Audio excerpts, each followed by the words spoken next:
todos, hoy vamos a explicar la teoría de las inteligencias múltiples. Lo primero que deberíamos hacer es definir o intentar definir qué es la inteligencia.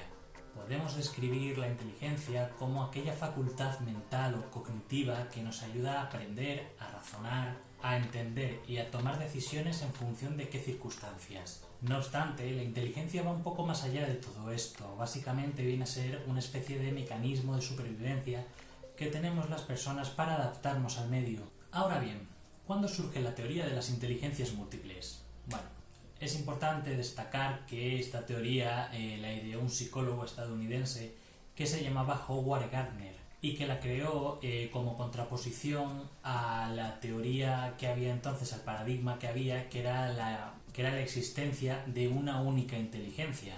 En 1983, este señor, que se llamaba Howard Gardner, decide publicar un libro titulado Estructura de la mente, la teoría de las inteligencias múltiples. En este libro fundamenta la base para su teoría de las inteligencias múltiples, que veremos a continuación detalladamente. La primera que vamos a ver es la inteligencia lógica o lógica matemática. Esta inteligencia se define como nuestra capacidad de razonamiento lógico. No solo se trata de resolver problemas matemáticos o ecuaciones complejas, sino es la inteligencia que se dedica a pensar de manera lógica. Es más, esta inteligencia es aquella que nos permite establecer dos conexiones entre hechos que sean causa-efecto. Es decir, si yo hago esto, el resultado va a ser este. De eso se encarga esta inteligencia.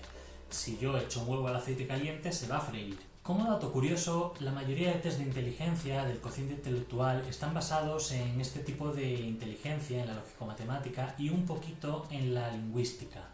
Los científicos, economistas, empresarios son gente que suele destacar en este tipo de inteligencia.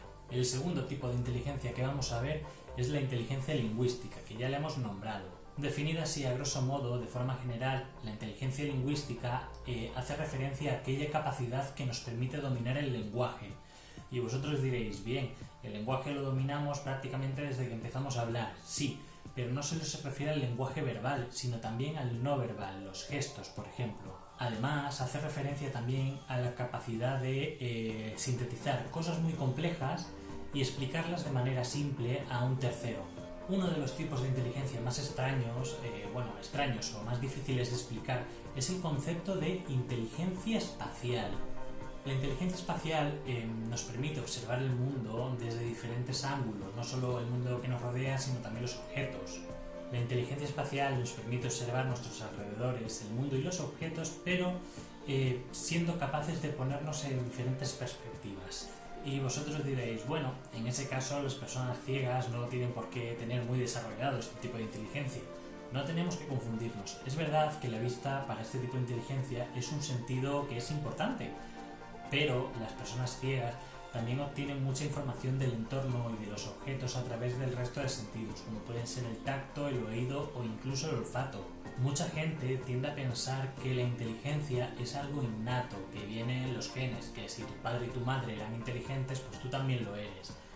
Y que si tu padre y tu madre no son tan inteligentes, pues tú no vas a serlo. Esto no tiene por qué ser así, la inteligencia es algo que se desarrolla y se entrena. Vamos con el siguiente tipo, es la inteligencia musical. La música es algo que está presente en todas las culturas del mundo.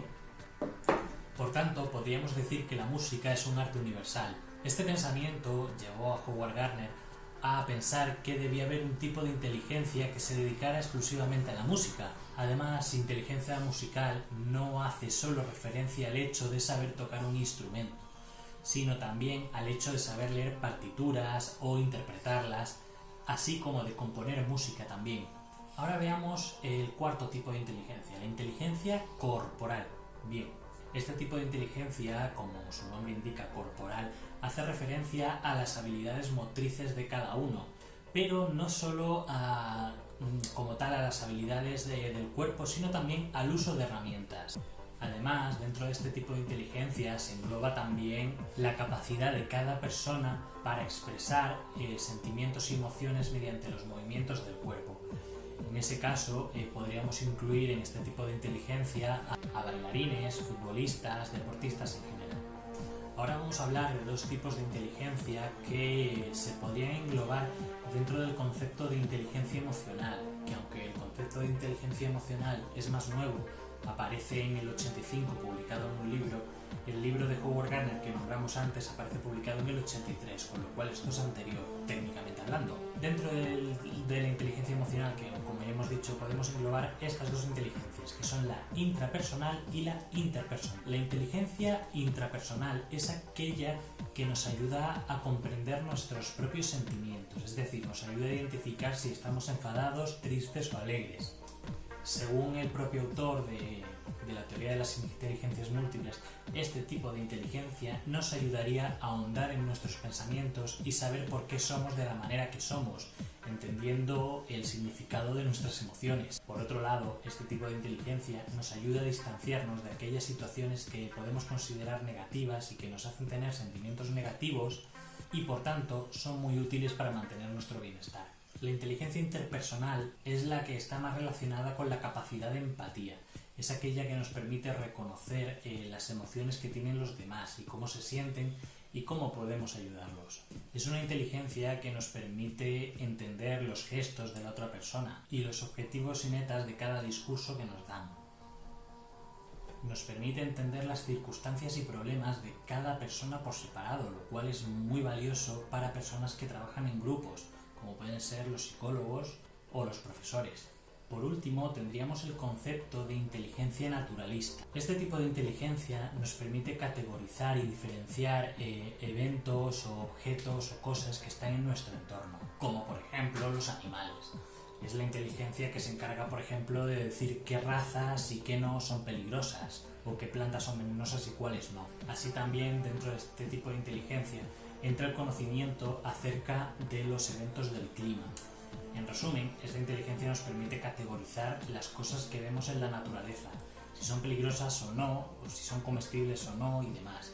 Ha sido básica para la supervivencia. No obstante, hay que destacar que este tipo de inteligencia se añadió de forma tardía, porque en principio solo estaban las 7 anteriores que habíamos visto. Esta se añadió en el año 95 por parte del mismo autor, porque como ya hemos dicho, la consideró necesaria para la evolución del ser humano. Entonces, en general, podríamos decir que Einstein no es más inteligente que Cristiano Ronaldo, por ejemplo, simplemente que cada uno destaca en un tipo de inteligencia. Por tanto, no tenemos que juzgar a los demás porque cada persona tiene unas habilidades concretas y debemos aprender también a desarrollar las habilidades que nosotros no tenemos. Muchas gracias por ver el vídeo y suscribiros al canal.